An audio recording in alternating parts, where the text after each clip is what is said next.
Okay, folks, we're back with day 2 of the Unionville High School book sale. Another massive haul video. I was so happy about what I found on the first day of the sale. I was tempted by the $15 bag sale. Didn't have much going on Sunday morning. So I said, actually it was Sunday afternoon because we were waiting on a package to arrive. And once that package came, I went towards the end of the bag sale day. So I got over there in the early afternoon. It was around 1:30, and I stayed there for about an hour, and the sale closed at 3. And I filled my bag. And let me run you through my whole approach to the $15 bag sale was very different. So you go into the sale, and again, I've said this before, this is one of the best run book sales that I've been to.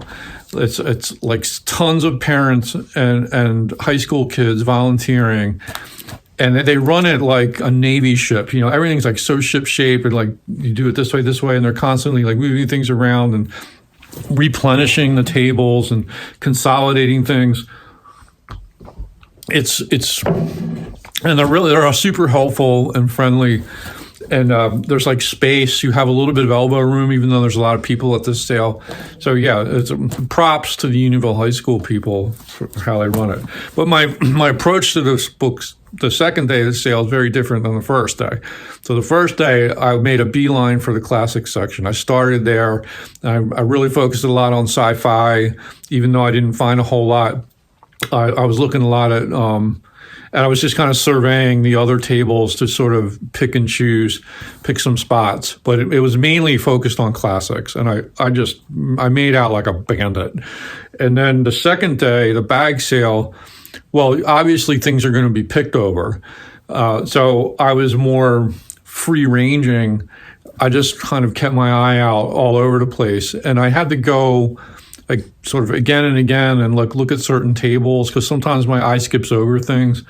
And I kept finding things to pop in the bag. So the goal here was just to fill the bag as best I can. And a lot of these books I'm probably going to be less attached to. I'm going to be giving them away after I read them, or if I never get around to reading them, I'll give them away, or I'll re-gift them to people. But you can just be more like flexible and Catholic in sort of bringing everything in, right? And it doesn't really matter because it's all like bulk pricing. So we'll start with a couple DVDs that I just threw in the bag for the heck of it. One this is total nostalgia, but it's Speed Racer Volume 4. This is like a bunch of episodes. The Terrifying Gambler, The Secret Invaders, Parts 1 and 2, The Man Behind the Mask, The Car Destroyer, The Desperate Racer, The Dangerous Witness, Race the Laser Tank. So just, I remember watching these Speed Racer cartoons as a kid. I'm not going to keep this. It's still in the shrink. It's never been opened. And yeah, what the hell? There was room in the bag, so I threw it in there. Won't keep it though. This one might be fun though, and it's I don't know if you all are familiar with the teaching company. They do these great courses. We used to get like the catalogs, and you could order video courses. And for all I know, I don't even know if they're still in business. But I've watched a few of those video courses or things we borrowed. I think we borrowed them from the library, and there were some really good ones, like good ones about literature. For instance, this is one of those great courses, and it's, I guess this is audio CDs.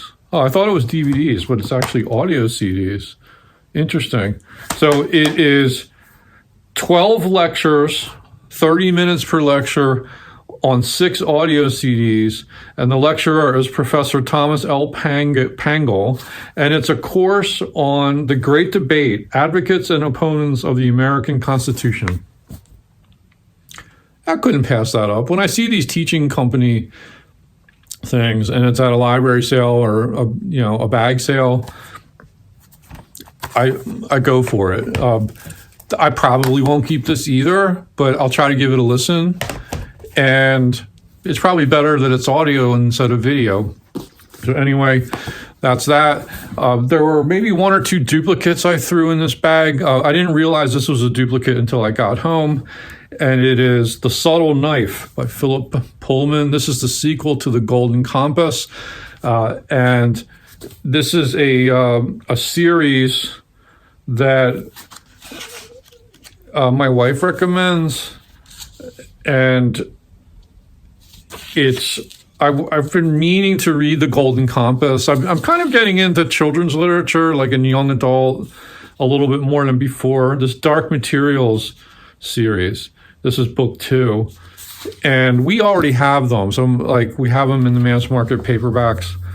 And obviously I'd need to read The Golden Compass first before I got to this, but we already have it. So this was just an extra. I will deposit this in a little free library or at my local used bookshop, donate it real soon. This was also a bit of an upgrade for me, and I'm a Lawrence Durrell fan, and this is his novel Tunk from 1968, which is part 1 of his The Revolt of Aphrodite, he called it. And last summer, I bought the combined paperback volume of both novels, so it's Tunk and Nunquam. And I haven't read it yet. I have read Nunquam. I had a little mass market paperback, which I kind of regret giving away because it had a cool cover.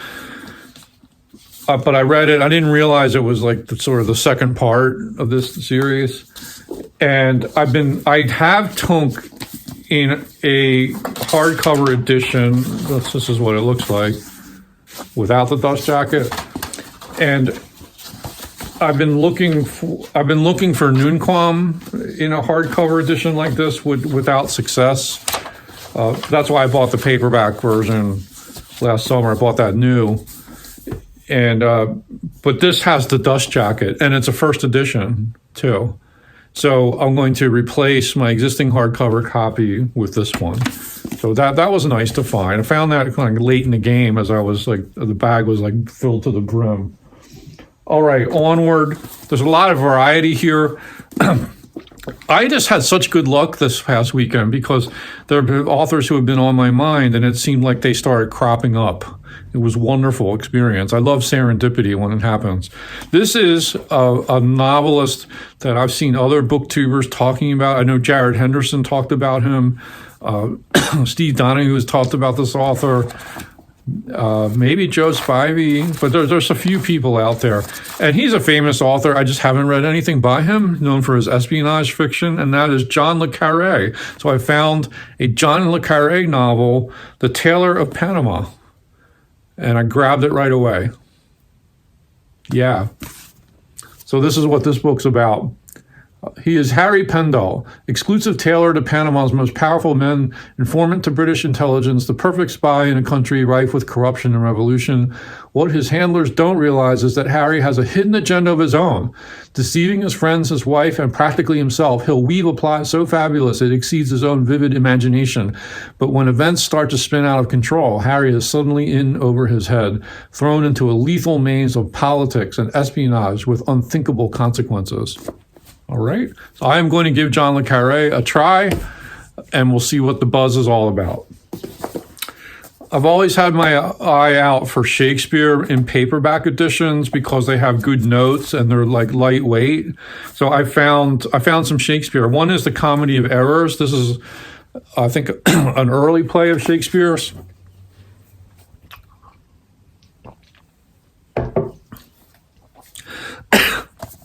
And it is the Folger Library edition. And these tend to be really good. The notes are good and so forth. Here is a picture of the Folger Library. If you're in Washington, D.C., I highly recommend you visit the Folger Library. I had a ball there. It was a blast. It was really interesting. And they had a special exhibit going on at the time. And it's not too big. You can visit it in an hour or two and then move on and do something else. It's right around the corner, if memory serves, from the Supreme Court and, behind the Capitol. And yeah, it was. If you love Shakespeare, this should be a bucket list destination, I think. So yeah, but The Comedy of Errors, not one of Shakespeare's greatest plays, but I know I don't have that one. Now, I haven't cataloged all my Shakespeare yet. That's going to get into the spreadsheet eventually, so I'll be able to see what I have and what I don't have. All right, I found another Pelican book, which struck me as somewhat interesting. It's called The Ancient Greeks by M.I. Finley. And what is this about? The Ancient Greeks makes a modern and distinct contribution to the study of a people as brilliant, sharp, and many-sided as a cut diamond. Dr. Finley, as his other work on land and credit and on slavery in classical antiquity, suggests in particularly authoritative on the political and economic structure of Greek society. He has arranged this series of studies chronologically in each of the ages of Greek civilization. The reader is left wondering at the developing achievements in poetry and drama, in thought and science, in art and building, in law and war, in colonization and cultural influence. Certainly the Greeks amaze us, but Dr. Finley also underlines the giant paradox of a civilization which could patent the concept of liberty within the context of legalized slavery. That is intriguing. That makes me want to read it even more. Not a long book. This wouldn't take me long to read at all. So looks like fun. What else? Again, this is literally a grab bag of stuff. So I found a collection of fiction by Ann Beatty, who's a modern American fiction author. And she was the author of a novel called Chilly Scenes of Winter that I had or still have, I can't remember, in one of those vintage contemporary paperback editions. And I really liked that book a lot. That was a great reading experience.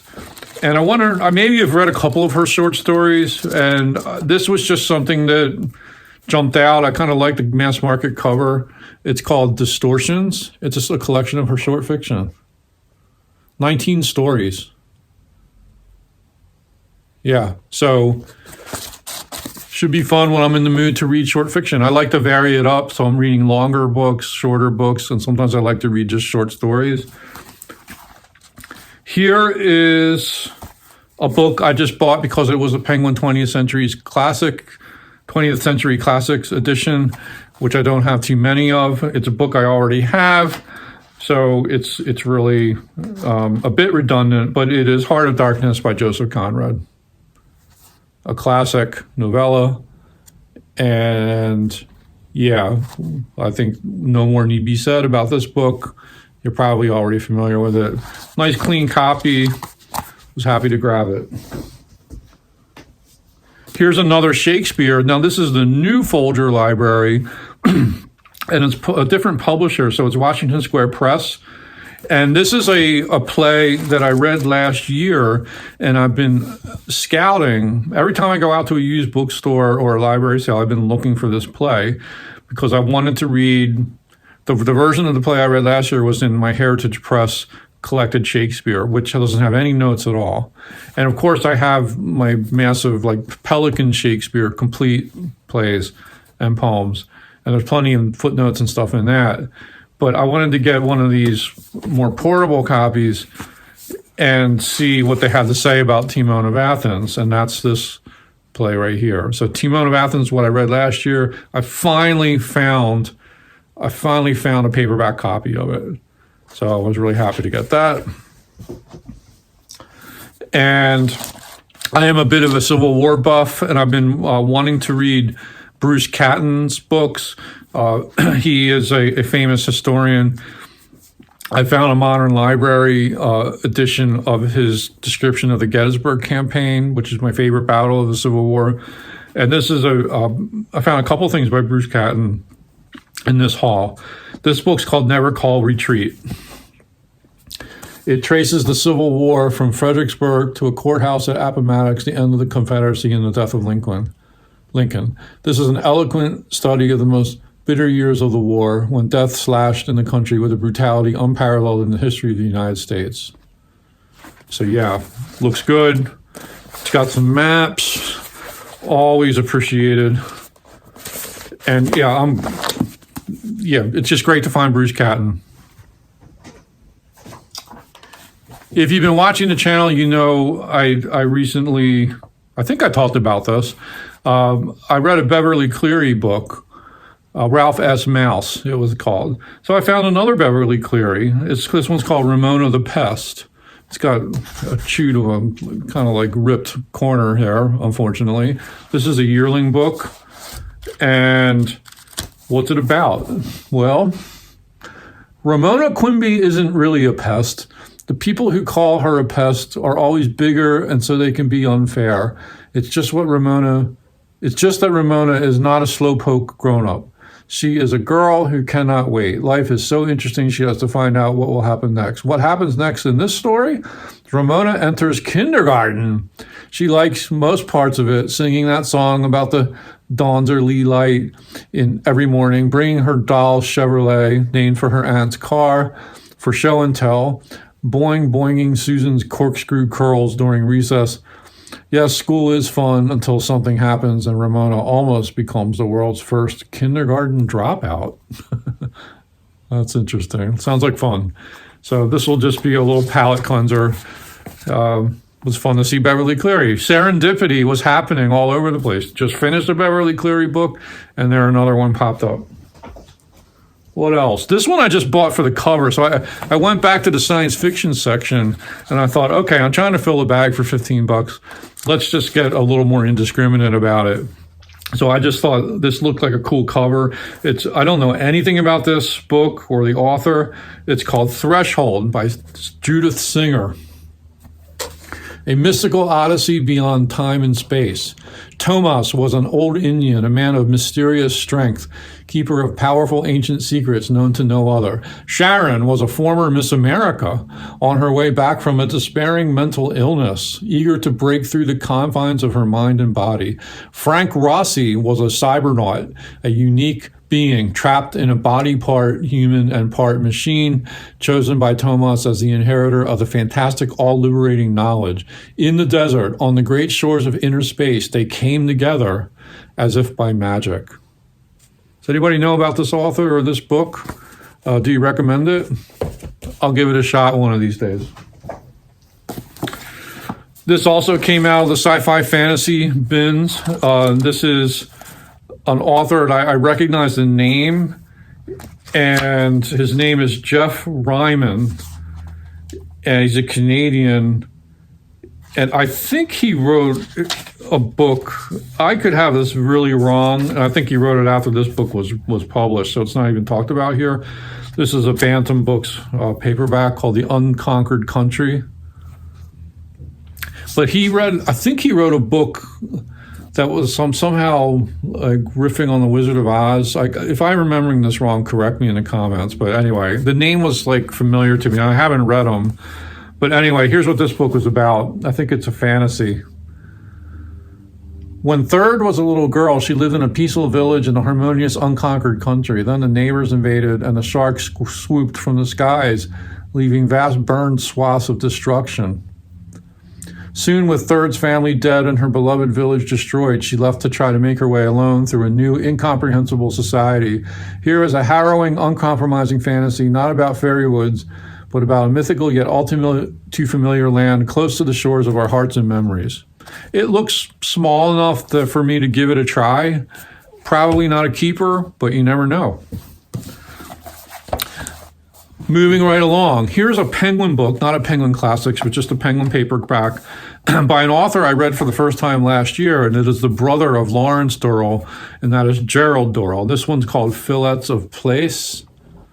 Corfu, London, darkest Nigeria, where the seasons never change except to get hotter, and Bournemouth, whose wholesome streets frame the ravishing Ursula, a modern Mrs. Malaprop. Somehow Gerald Durrell attracts the zaniest and oddest experiences, and he possesses just that knack of conveying their humor and dottiness to the reader. So I think this is like sort of autobiography, travel literature type stuff. Who knows? I'll give it a chance. I forget the title of the book I read last year by him, but it was about this like homemade zoo that he made. And it was a pleasant enough read that it made me willing to try something else by him. All right, so this, I'm going to show you a threefer here. This they had on the first day of the book sale, they had in this specialty room where the more rare books are.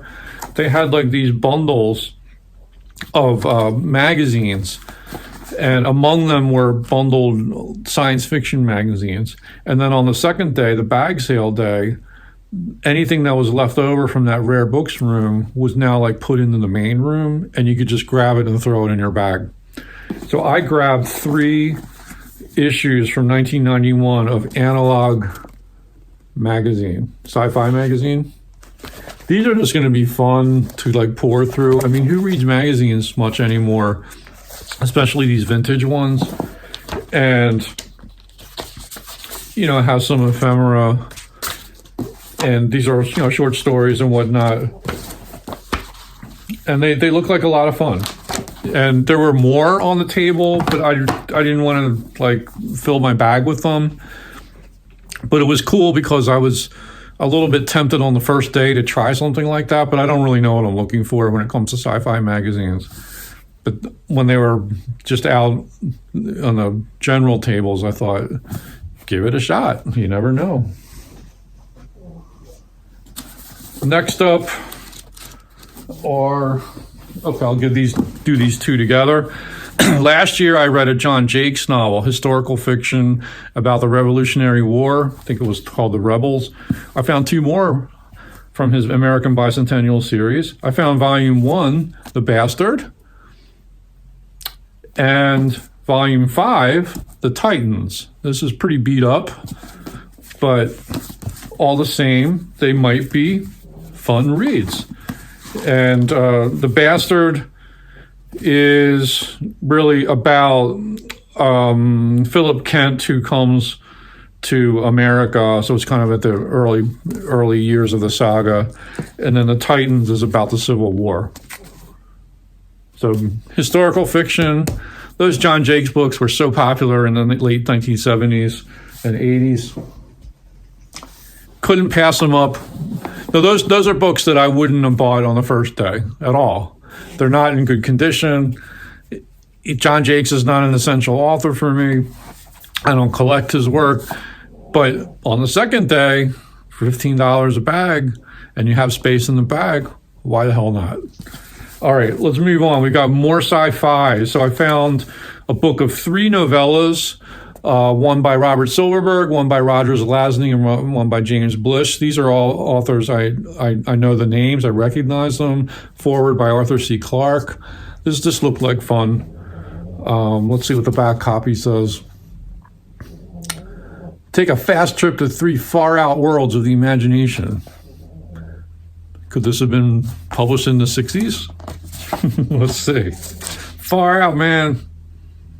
1969.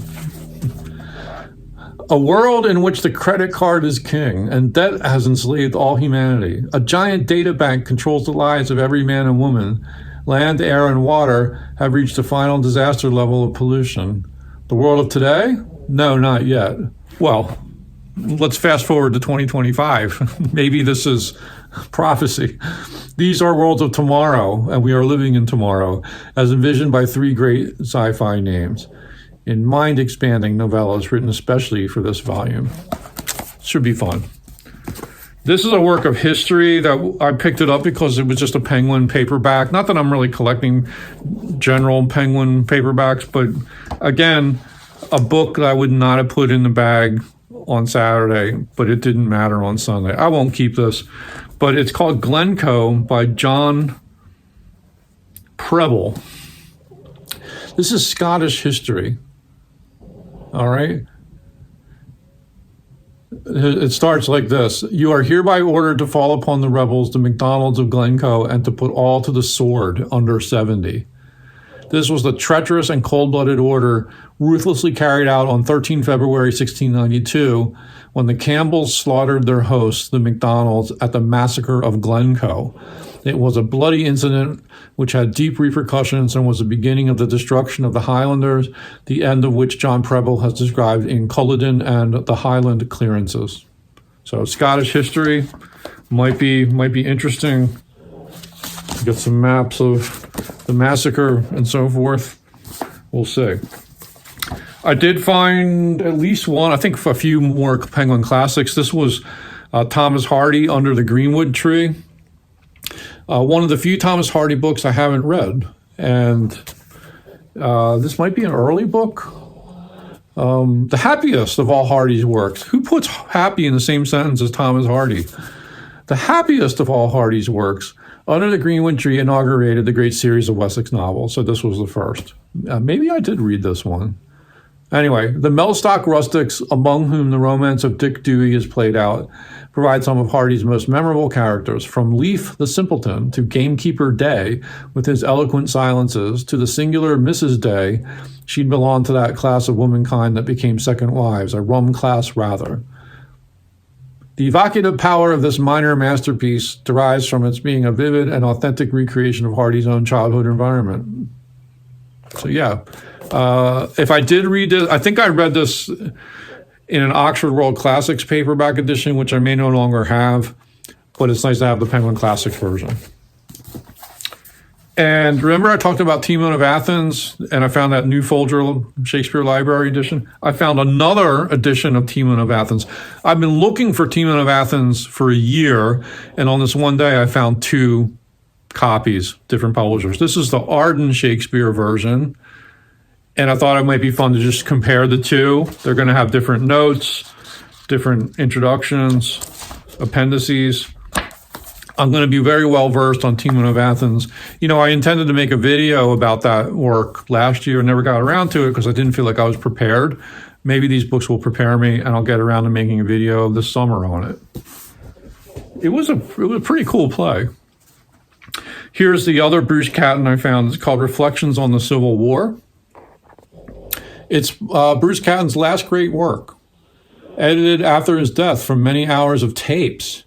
It paints an intimate portrait of the experience of war. Interesting. I want to share another book. This, to me, might have been my favorite find because it wasn't anything I was looking for.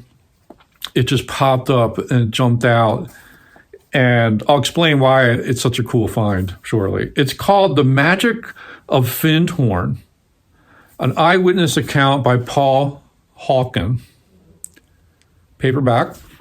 The full, fascinating, true story of a miraculous community where a modern Garden of Eden grows, where people are reborn and faith, love, and energy triumph. I'll read the back copy. Findhorn is in Scotland, by the way. More astonishing than the secret life of plants. In Findhorn, they grow 40-pound cabbages, 8-foot delphiniums, and roses that bloom in the snow. What is the source of this spectacular success? Experts have concluded that there must be some vital unknown at work, some extraordinarily powerful factor X. What is this X, and why has this garden of plants now become a garden of people who, like the plants, flourish and visibly glow? Now Paul Hawken, who went as a skeptic, tells us why. Findhorn may be a manifestation of light and power which could transform our planet within a lifetime. And this was published in the 70s. It's very 70s, this book. And Findhorn is familiar to me because of the film My Dinner with Andre, one of my all-time favorite films, directed by Louis Malle, starring Andre Gregory and Wallace Shawn. And you know if you've heard of it, you know the premise. Just these two guys sitting. They get together. They're both theater men, and Wally is a writer and actor, and Andre is a play director. And they haven't seen each other in a while. They get together for dinner, and the whole movie is just them sitting down to dinner and talking the whole time. Well, Andre tells a magical story about Findhorn, where he's visited, and it just sounds like this amazing place, very new agey type place. Well, when I saw this book, because My Dinner with Andre is such a favorite film of mine, I just grabbed this right away. I'm like, this is. this is a major discovery. I don't know if the book's any good, but it's just great that it jumped out at me. And like, I'm so happy that it came my way. So I'll give it a read. I'll talk about it on the channel if I finish it. There's more. Okay, we'll try to move quick. Another Thomas Hardy Penguin, The Mayor of Casterbridge. I've read it, but didn't have this edition. Yeah, nice to have that. This is a work of historical fiction called Henry and Clara by Thomas Mallon. Thomas Mallon, that's what he looks like. This is about, okay, let me read you the description. This is a really cool premise for this. Henry Rathbone and Clara Harris were engaged to be married when they were invited to share the presidential box with the Lincolns at Ford's Theater on the evening of Good Friday, 1865. When John Wilkes Booth crept into the box, the young couple became witnesses to a central tragedy in American history. But Lincoln's assassination is only one part of this remarkable novel, for in researching the lives of Henry and Clara Rathbone, Thomas Mallon uncovered an even more dramatic story of passion, scandal, heroism, murder, and madness. Imaginatively recreating their lives, Mallon tells the larger story of 19th century Victorian America, a society structured above suppressed impulses and undercurrents that grew stronger as the century progressed. Thomas Mallon's wheelhouse is historical fiction, and I've met this guy. He was a visiting writer at the college I taught at, and we always would take the visiting writers out to dinner after they gave their reading, their public reading, and we drove up to Media, and we had a nice meal, nice Italian dinner, and maybe it was Chinese that day, I can't remember. Anyway, he was such a nice guy. Like, he was such a raconteur, like great conversant, really had great stories to tell. Really decent guy. I liked him a lot. He, I think, lives in Washington, D.C. He's very connected into that world of Washington. So he knows a lot about the political insiders and the media insiders. So he had great stories to tell. Anyway, I've been meaning to read a book by him, and it was nice that this came across my radar. Into the bag it went. Next is another Penguin 20th Century Classics. I used to have this book on hardcover and got rid of it before ever reading it. It's Henderson the Rain King by Saul Bellow. Nice find. A few more left here. Oh, this was another serendipity. I was watching a Steve Donahue video, and he was talking about like these mammoth books. And this was one of the ones he mentioned. It's by Helen Houben Sontmeyer and Ladies of the Club. Look at that, how thick that baby is. This author, this book wasn't published until she was like maybe in her 80s.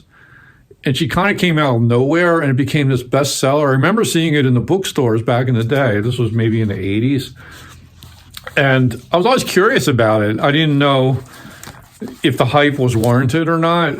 And but when Steve Donahue recommended it, talked about it, it got me interested. And lo and behold, up it cropped at the book sale. Couldn't resist it.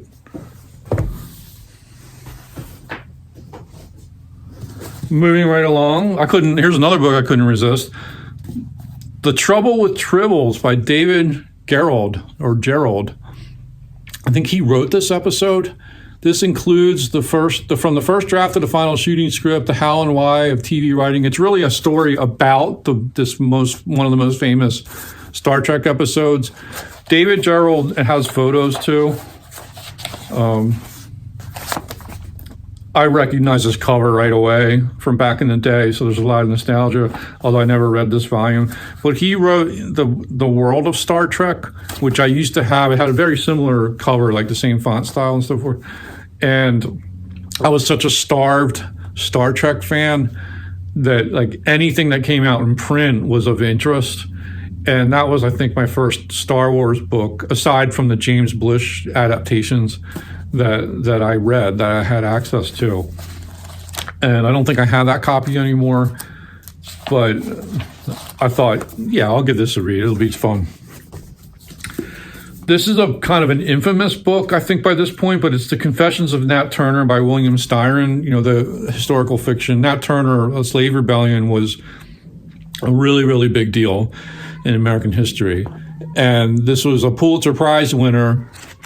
I think there's some controversy about the book. I'm not sure I know the whole story of it. I think it's mainly has to do with like a white author who's like tackling this like African American story. But we'll see. I don't really know Styron's work at all, so I might give this a read someday, especially if I'm like in a Civil War type of mood. I'm actually reading a slave narrative by Harriet Jacobs right now, and she mentions the Nat Turner Rebellion in that book. But anyway, what else do we have? We have an Alice Walker novel, The Temple of My Familiar. Don't know much about this book, but she's a good author, and I threw it in the bag. Ursula K. Le Guin gives it a positive blurb on the back, which is good. Described by the author as a romance of the last 500,000 years, The Temple of My Familiar unfolds disquieting truths and mysteries, evils that resound through history, and wonders that attain the power of legend. Might be interesting. This is another Pelican book, Before Philosophy, The Intellectual Adventure of Ancient Man, by Henry Frankfurt, Mrs. H.A. Frankfurt, John A. Wilson, and Thorkild Jacobson. So this is intellectual history. I just got this because it was a Pelican, and some of these Pelicans are interesting. By the way, I've been reading a biography of Alan Lane, the founder of Penguin Books, so that's why these Penguins and Pelicans are on my mind too. I've got a few more to share here. This book is called The Rise of the West, A History of the Human Community, a somewhat ambitious project by W.H. McNeill. Does anybody know about this book? I feel like I should know about it. I think it came out in the 60s. It's illustrated.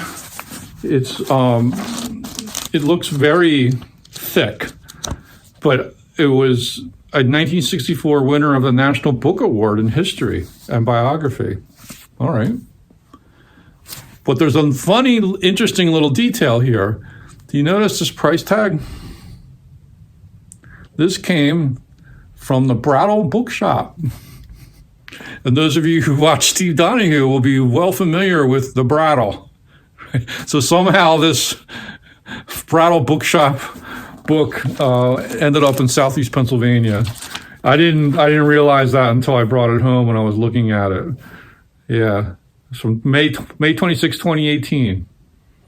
Cost $1 at the Brattle. It must have been out in the sale lot.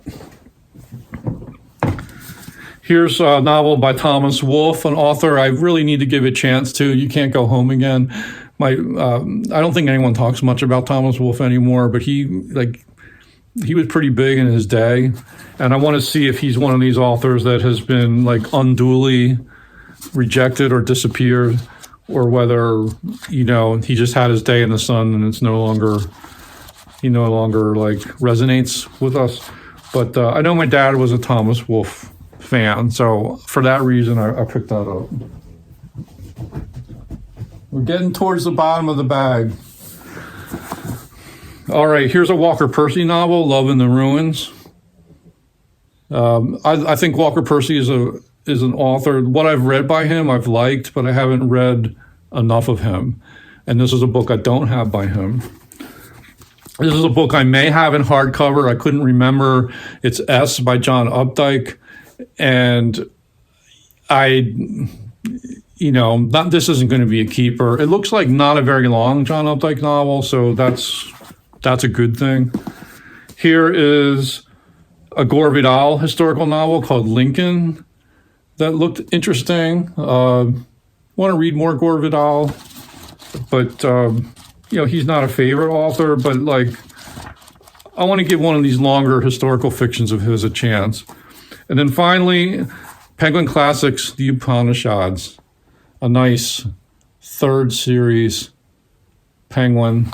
This is probably from the 70s or 80s. It was first published in 65, but this is clearly later than that. So yeah, that was my $15 bag. All those books fit this bag that they gave to us. What a deal. What a mammoth book haul weekend. I don't think I need to go to another book sale for a while. There's one coming up in March I'll go to.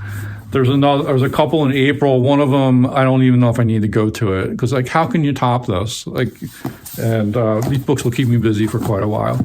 So that was it. My epic book haul weekend. Hope you enjoyed it. Let me know if you have thoughts about any of the books I shared. And thanks for sticking with me. I'll be back soon, I hope. Bye-bye.